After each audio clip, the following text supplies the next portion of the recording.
I'm joined this morning by Leader of the Opposition, Christopher Luxon. Good morning. Good morning, Henry. Good to be with you. You had a pretty good poll in Newshub last night ahead of Labor, and the right bloc was ahead of Labor Greens. Do you think you're winning this, or are the government losing it? Oh, look, I think really what it is Kiwis are saying we've got a major cost of living crisis. We're feeling the squeeze. Our wages aren't keeping pace with the prices of things. As a result, we can't get ahead, and we're worse off than we were 12 months ago. And they're looking at a government and actually saying, look, we don't think they've got a plan, and we think National would be better economic managers. And I think they're just a bit tired of all the spin and non-delivery, and they want to get things done. And that's really the takeaway. When I go up and down the country, those are the sort of messages I receive. Sounds like you think the government are losing it. Well, what we're really focused on is it's actually about the New Zealand people, and actually they're making judgment to say, hey, listen, we're going into troubling economic times, and we don't have a government that seems to be able to deal with this issue about the cost of living crisis. The Māori Party had the balance of power in that poll. They've had the balance of power in a few polls, and said they told Newshub last night that they couldn't work with ACT, who are key to your path to power as well. What do you think the goal is there? Could you work with the Māori Party? Well, look, I appreciate people are going to want to get into electoral calculations. We're just not going to do that today, because what I'm focused on is making sure the National Party is as good as it can be, and the National Party is getting its messages out to the New Zealand public up and down the communities that we deal with, and that's our focus right now. But you wouldn't say no to the Māori Party if you could work with them? I'm not discussing any electoral calculations. We're 18 months out from an election, and I can tell you, in the National Party, we want to be focused on things that are really important to New Zealanders, and that's the cost of living crisis. Will you be putting up a candidate in Waiariki? Sorry, so will you be putting up a candidate in Waiariki? Again, not going to get into all of that. We've committed that we will have candidates in the Māori seats, and we will deal with that down the road. On electoral politics, there is an election coming up very soon, which we'll have to talk about, in Tauranga. Were you disappointed that the four options presented, not of the final candidate, who I know you're a fan of, but that the four options given to your members were for white men? I mean, Tauranga is about 80% white, so about 40% of the electorate are getting 100% of the opportunity here. Well, look, I think what's great is that in our party we have a very good local democratic process. Other parties do all that cooking up in head offices and working with unions and others, and actually control all that centrally. We actually devolve that to our membership. We've got a very good party organisation in Tauranga. They were very conscious of the fact they wanted to identify talent that would be additive to our caucus and actually give them a very good long-term MP. And so I think they've got to a very, very good place with the selection that they made. So you were disappointed that the four options, I'm not talking about the same candidate here, I'm talking about the four options. You were disappointed that the four options all look the same. What I'm saying to you is, all I'm really interested in is, can we get a high quality candidate come out through our processes? And we've got an excellent candidate in Sam Offendale. Did you or your office personally reach out to Tanya Tapsell to try to get her to run? No, we let the local decisions be made by the local party, and so this is a complete process. I know it's unusual, but the bottom... It's not that unusual. No, it is. Both parties have fairly local processes unless there's not many members in the electorate, which is what you have as well, if there's not many members. But in my case in Botany, or in the case here in Tauranga, those are decisions that are completely 100% in the hands of local party members. And that's important, because that's actually how we end up with a really high quality, very good local candidate who can represent Tauranga, or in my case, Botany, really well. So to be 100% fair, you weren't at all disappointed that the four options were all I am really excited that we've got an outstanding candidate, and that's what I really wanted from the process. The Property Investors Federation this week put out a suite of policies they said would lower rents. These included stripping back much of the changes to rental laws that this government has made, but National have opposed basically uniformly.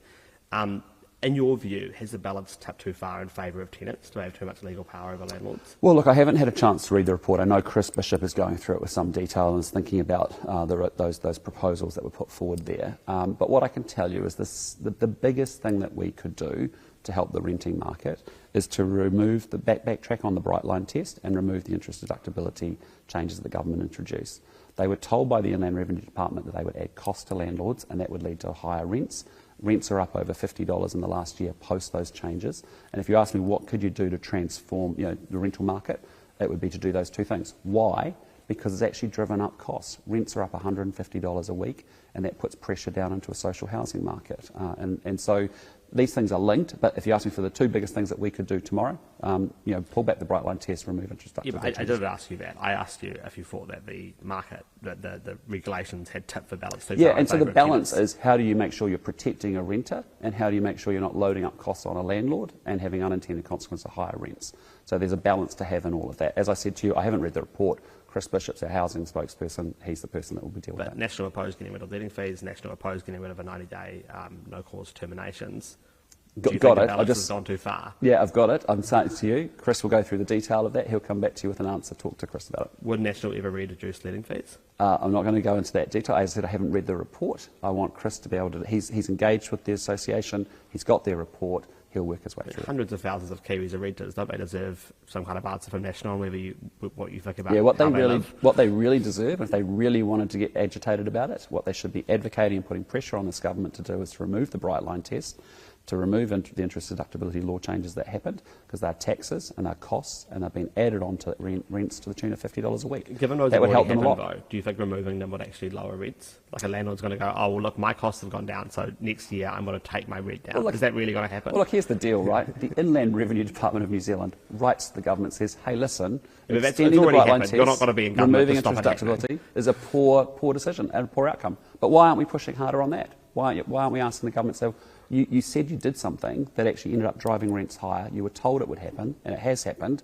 and now we've got more pressure on the renting market. And when people can't rent a house because it's got too expensive, they end up then putting a pressure on social housing.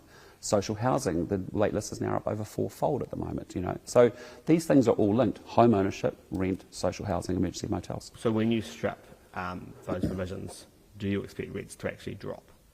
They've added $50 of costs per week, and so they're costs that landlords have to pass through, right? So the landlords will make an assessment of rents based off the costs that they have. So we've got to, and I get your point in terms of we've got to balance good protection for renters. We've got to make sure that we have landlords that are held to account and are providing really good quality accommodation.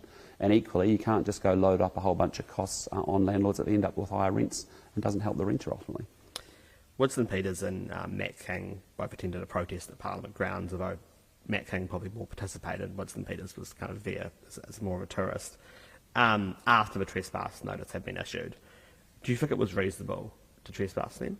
Well, look, I think on that issue, there's got to be a distinction between those that were engaged in criminal activity, which the police should be investigating, then there are those that were actually peaceably protesting. The second thing I'd say to you is there should be no distinction between any MP or a former MP and a general member of the public. They should be treated exactly the same. But the bigger issue is, are you seriously telling me you're going to go off and trespass thousands of peaceable protesters?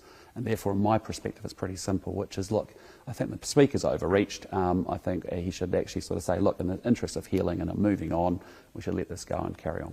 I mean, you're right, there's thousands of them, but there was a trespass notice issued. It was being blared on the loudspeaker. You could have plead ignorance of the law. They were breaking the law, right, by attending. Maybe not Winston Peters, but people who were at the protest, when after they had been trespassed from the protest, were breaking the law.